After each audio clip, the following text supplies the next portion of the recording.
անելու ենք մեր ձևով։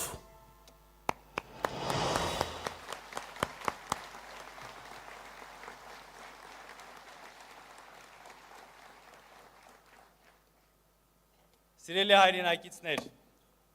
հիմա ուզում եմ հրավիրեմ այստեղ մեր ձևով շարժման համակարգող Նարեկ Կարապետյանին։ Պարոն Կարապետյան,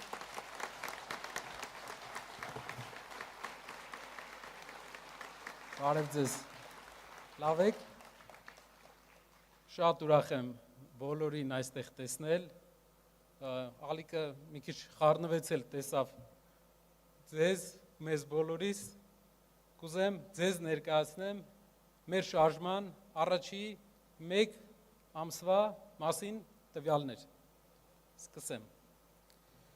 1.5 ամիս առաջ մենք մեկնարկել ենք մեր շարժումը։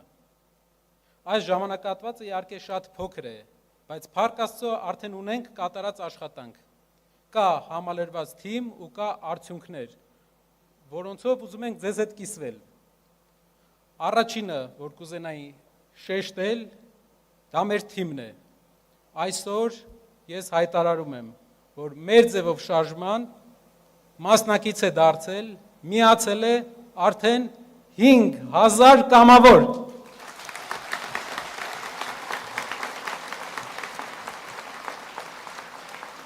Ամեն օր հարյուրավոր մարդիկ զանգահարում են, համացանցային կապ են հաստատում և միանում են մեզ առաջարկելով կամավորականություն, որպեսզի երկրում հնարավոր լինի կատարել այն փոփոխությունները, ինչը իրենք են տեսնում և ինչը մենք բոլորս ենք տեսնում։ Ուրախ ենք, որ բոլորս միասին ենք։ Ձեր մասնակցությունը պատիվ է մեզ համար։ Մեր համախոհների այս տեմպը, եթե շարունակվի, մենք վստահ ենք, որ մոտակա ամիսների ընթացքում մենք արդեն կլինենք տասնյակ հազարավոր, և դա արդեն մեծ մերան կլինի մեր հասարակության մեջ անշրջելի փոփոխություններ կատարելու։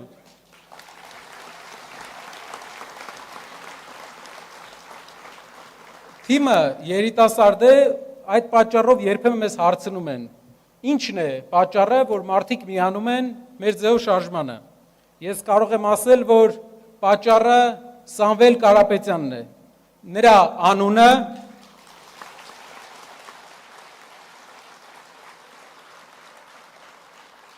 այն վստահությունը, որ մենք բոլորս ունենք, որ նա հետևողական է լինելու, շարունակելու է չքցել հայ ազգի անունը, պահպանել մեր պատիվը, չի նայելու մեր ժողովրդի աշխատած կոպեկին, մենք վստահ ենք, չէ, հայրենակիցներ ջան, որ դա այդպես է։ Եվ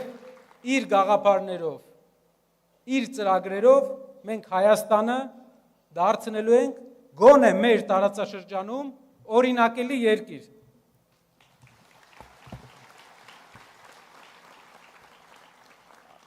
Մեզ նաև շատ են քննադատում, ասում են, ուր գնում եք, իսկ մենք շատ շրջաններում մարզեր են գնում, ու ասեմ, իմ ամենահաճելի, ինձ համար ամենահաճելի մասն է դա, որովհետև այն էներգիան, այն դրական էներգիան, որ մենք մարզերից, գյուղերից ստանում ենք, աննկարագրել է այս ամբողջ պրոցեսում, այս հորձանոթում ինչի մեջ մենք հայտնվել ենք, իմ համար ամենաուրախ օրերը ես տեսել եմ գյուղերում, այցելելով գյուղեր։ Շատերը խոսում են, որ գյուղերում մարդիկ ունեն պրոիշխանական հայացքներ և իրենց ձեռք է տալիս այս ամենը ինչ տեղի է ունենում։ Ես վստահեցնում եմ, դա առասպել էր, գյուղերում մենք տեսանք մեծ հակազդեցություն և գյուղերում տեսանք գաղափարներ։ Մեզ առաջարկում էին այնպիսի գաղափարներ, անգամ տնտեսագիտական, որ մեր տնտեսագիտական թիմը դեռ չէր հանգել դրան։ Ու այդ մարդիկ իրենց գաղափարները շարք են դառնալու մեր գաղափարներին և մենք դրանցից լավագույնները ներդնելու ենք մեր ծրագրերի մեջ։ Շնորհակալ եմ։ Շատ են քննադատում, ասում են, քաղաքական ուժը ինչպես կարող է լինել միայն տնտեսությունից խոսել։ Ձեզ մոտ ստացվում է տնտեսությունը, դրանից էլ խոսում եք։ ասեմ շատ կարևոր բան, ասում են զբաղվեք քաղաքականությամբ։ Շուրջ ջան, 30 տարի զբաղվել են քաղաքականությամբ, ո՞նց են զբաղվել։ Լավ են զբաղվել։ Մենք պետք է զբաղվենք տնտեսությամբ։ Մեր երկրի ղեկավարները իրենց ժամանակի 80%-ը պետք է ծախսեն տնտեսության վրա։ Երբ մենք նայում ենք օտար երկրների նախընտրական ամբողջ քարոզարշավները, բոլորը տնտեսության մասին են։ Նայում ենք Հայաստանինը, բոլորը իրար մասին է։ Մարդիկ իրար մասին են մենակ խոսում։ Կյանքի, ասում են, ինչ կապ ունի Թալինում ինչ ես կառուցելու։ Երկրում դու պետք է քաղաքական ինչ-որ միտք տաս։ Բայց Թալինում կառուցած գործարանից, Արմավիրում կառուցած մթերման կայանից է մեր երկրի տնտեսությունը ստեղծվում։ Մրցակցությունը ստեղծվում։ Եթե մենք մեր շրջանները չկարողանանք տնտեսապես կայացնենք, Երևանում նստած իրար հետ բանավիճելով չի։ Ու մենք շարունակելու ենք տնտեսության մասին խոսել։ Եթե մենք կարողանում ենք գործազրկության հարցը լուծել երկրում, մենք կարողանալու ենք նաև դրանով լուծել կրթության հարցը, որտեղ մարդիկ հնարավորություն են ունենալու ստանալ բարձր աշխատավարձներ, դասախոսները, ուսուցիչները, քանի որ պետության բյուջե ավել գումար է գնալու։ Պետությունը հնարավորություն է ունենալու վճարի, ստեղծի նեղ մասնագիտացված դպրոցներ, կրթահամալիրներ, որ մենք 21-րդ դարում մրցակցային լինենք, որովհետև բոլոր տեղերը նեղ մասնագիտական դպրոցներ են, համալսարաններ են, Հայաստանը դեռ այն հին իներցիայով մենք շարունակում ենք, չենք կարող բյուջե ավելացնենք։ Տնտեսություն է պետք, որ բյուջե ավելացնենք։ Տնտեսություն է պետք, որ բյուջե ավելացնենք առողջապահության մեջ։ Մարդիկ վախենում են գնան հիվանդանոց։ Գյուղերում երբ խոսում եմ, կանայք ասում են տղա ջան, դե չի ցավում, չեմ գնում։ Գնամ ծախսեմ անելու, ես է չգիտեմ, ինչի հետևանքա դա լինելու։ Շատ կարևոր է, որ երկրում լինի ապահովագրություն, բայց ճիշտ մշակված, եւ շատ կարևոր է, որ մարդիկ ունենալով աշխատանք, հնարավորություն ունենան չնայեն իրենց գրպանին, գնան ուղակի իրենց առողջությանը հետևեն, առանց վախի, եւ դա էլ է տնտեսություն։ Մենակ գործազրկությունը հաղթելով մենք դրան կգանք։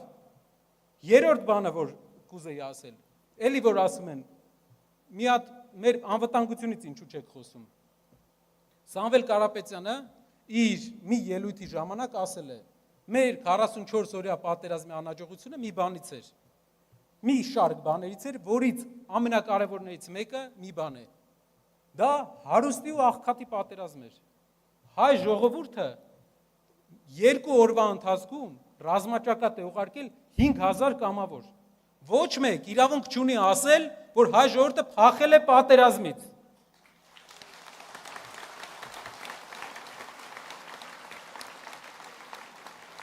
Ադրբեջանական, երբ մենք դիտում ենք ադրբեջանական կադրերը, 3 ավտոբուս է ու 20 հոգի կամավոր։ Մեր մոտ չեք հիշում հարյուրավոր, հազարավոր մարդիկ, բայց երբ դու աղքատ երկիր ես, զենք չես տալի այդ մարդուն, ասում ես տնից զրա բաշխոնը հագի, գնա, չես պլանավորում այդ մարդը ոնց պետք է պայքարի։ Ինչքան էլ քաջ է հայ զինվորը, որը մեր մեծերի ասելով էլ, մասնագետների ասելով էլ ավելի պատրաստված է, ավելի մոտիվացված է, չես կարող պայքարել, մեզ պետք է լավ տնտեսություն, որ կարողանանք լավ սարքավորումներով զինենք մեր բանակը, մենք ոչ մի նկրտում չունենք, որևէ ինչ-որ խնդրով, ինչ-որ երկրի հետ հակամարտություն սկսելու, մենք ուղղակի խաղաղություն ենք ուզում, Հայաստանը տարածաշրջանի ամենախաղաղասեր երկիրն է եւ իր խաղաղությունը պետք է լինի ապահովված, իսկ մեր անվտանգային համակարգը մեր ամրագոտին է։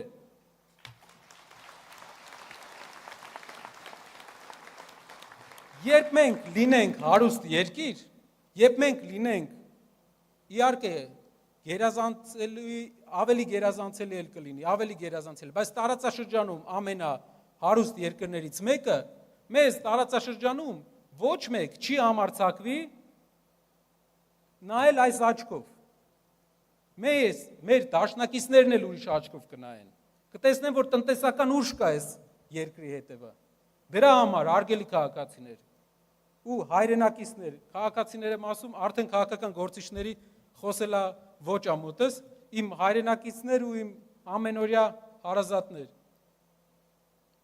Մեր հիմնական քայլը յուրաքանչյուր քաղաքական ուժի, որը պետք է հարց լուծի Հայաստանում, ինքը միայն պետք է խոսա տնտեսությունից, լուծի տնտեսական հարցերը ու լուծի Հայաստանի հարցերի մեծ մասը։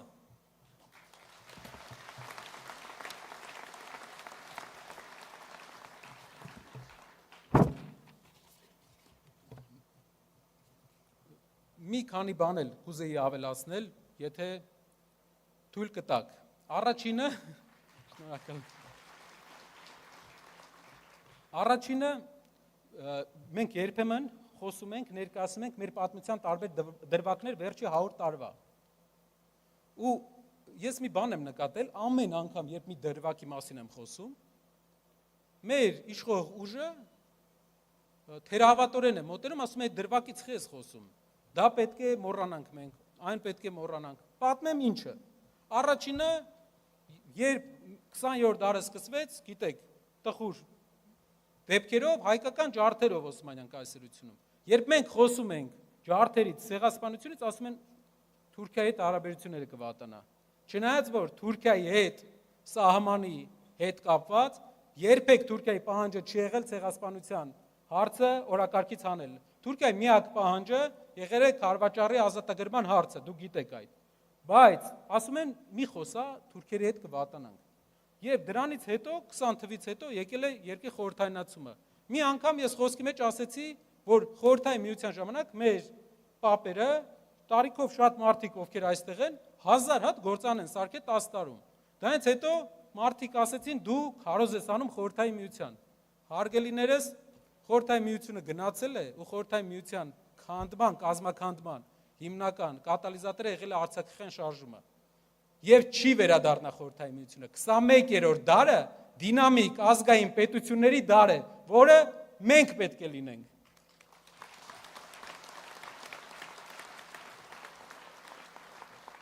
Երրորդ բանը, անցնում ենք խորհրդային միությունը, գալիս ենք անկախ Հայաստանին։ Ասում են, անկախ Հայաստանը ունեցել է մեծ խնդիրներ, տնտեսական խնդիրներ, բայց նաև ունեցել է ձեռքբերումներ, երկու մեծ ձեռքբերում ենք ունեցել։ Առաջի անգամ 100-ամյակի մեջ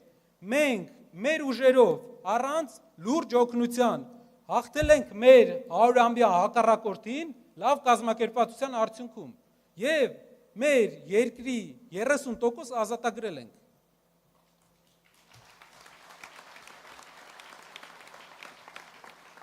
Երկրորդ բանը, որ ձեռք ենք բերել, սովետական միությունը միշտ սահմանափակում էր մեր ազգային ինքնագիտակցությունը։ Մենք ձեռք ենք բերել դպրոցներում, կրթության մեջ, ազգային ինքնագիտակցության ավելի բարձր աստիճան։ Մենք հիմա ու մենք 10 տարի առաջ լրիվ ուրիշ ենք։ Ես կարծում եմ, որ ինքնագիտակցությունը մեր մոտ աճում է։ Ու այսօր երկուսն էլ վտանգի տակ են։ Այսինքն մեկը Արցախյան մեր հաղթանակը մենք արդեն կորցրել ենք։ Իսկ ազգային ինքնագիտակցությունը վտանգի տակ է, որովհետև այսօր բոլոր տեղերից ենթարկվում է пассив հարձակումների, որ օֆիցիալ չեն ասում, բայց մենք տեսնում ենք, որ մեր տարբեր կետերից վերանում են մեր ազգային սիմվոլները։ Ու դա բերելու է, մենք գիտենք ոնց են իրենք սկսում։ Մեկից չեն ասում, որ մեծ բողոք չառաջացնեն, բայց քիչ-քիչ դրան են բերում։ Երկրորդն էլ մեր 30 տարվա մեջ մենք ունենք այդ հաղթանակը եւ մենք պետք է պահենք այդ հաղթանակը։ Մենք ունեցել ենք նաեւ այս վերջի 30 տարվա մեջ մի հատ կարևոր դաս։ 44-օրյա պատերազմի մասին ես պետք է խոսեմ։ 44-օրյա պատերազմը մեր հաղթանակից հետո մի կարևոր դաս է, որ մենք պետք է սերտենք, որ հետագայում այդ նույն խնդրին չանդրադառնանք։ Դա հայերի կողմից մի հատ հատկություն ունենք մենք, որը մեր վատ հատկություններից է։ Գրական բառը չեմ գտել, դրա համար խոսակցական եմ ասում։ Արխային ենք ընկնում։ Հաղթում ենք քաջաբար, դժվար, Ստեփանակերտի բունկերներում, բանում, պատվալներում տարիներով պաշտպանվում ենք, կռվում ենք, հաղթում ենք ու արխային ենք ընկնում։ Արխային ենք ընկնում, դրա 30 տարվա արխային ընկնելու արդյունքում մեր հակառակորդը ավելի երկարաժամկետ թշնամություն ունենալով, լինելով ավելի հեռանկարային, նայելով ավելի հեռանկարային իր ուժը ուժեղացնում էր, իսկ մենք հանգստացել էինք։ Մեր յուրաքանչյուր քաղաքական ուժ, որը հավակնում է լինել երկրի ղեկավար, հարց լուծել երկրում, պետք է մի բան անի։ Իշխանությունը վերցնելուց հետո այդ փառքի մեջ արխային չընկնի։ Պետք է արխային չընկնի։ Պետք է ամեն օր մի ոտ ավելի արագ լինենք, քան հարևանները։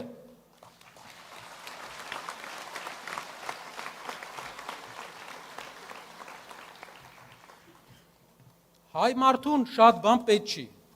Եթե մենք նայում ենք, պետք է ընտանիքում բոլորը առողջ լինեն, բնակարան լինի, լավ կրթություն երեխաներին, մեծերը, որ անհոգ ծերություն ունենան։ Ու այսքան տաղանդ ունեցող ազգը չի կարող դրան չհասնել։ Ուղղակի լավ ուղղորդում է պետք։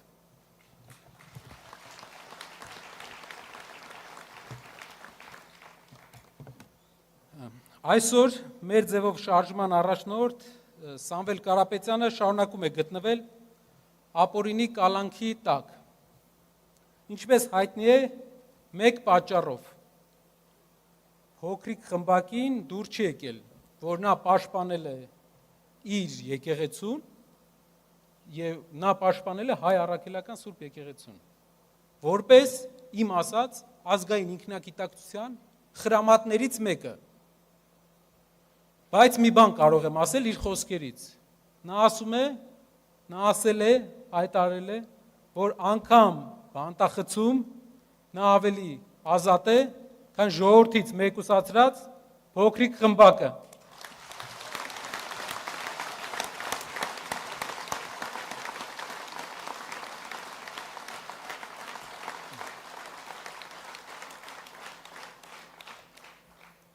Հիշում եք, մեր ձեւ շարժման ստեղծման ժամանակ մենք հայտարարել ենք, որ լինելու է 5 աշխատանքային խումբ։ Մենք այսօր ներկայացնելու ենք 5 խմբի արած աշխատանքները եւ մարդիկ կներկայացնեն իրենց տեսլականները։ Այն մարդիկ, ովքեր միացել են մեզ։ Շնորհակալ եմ։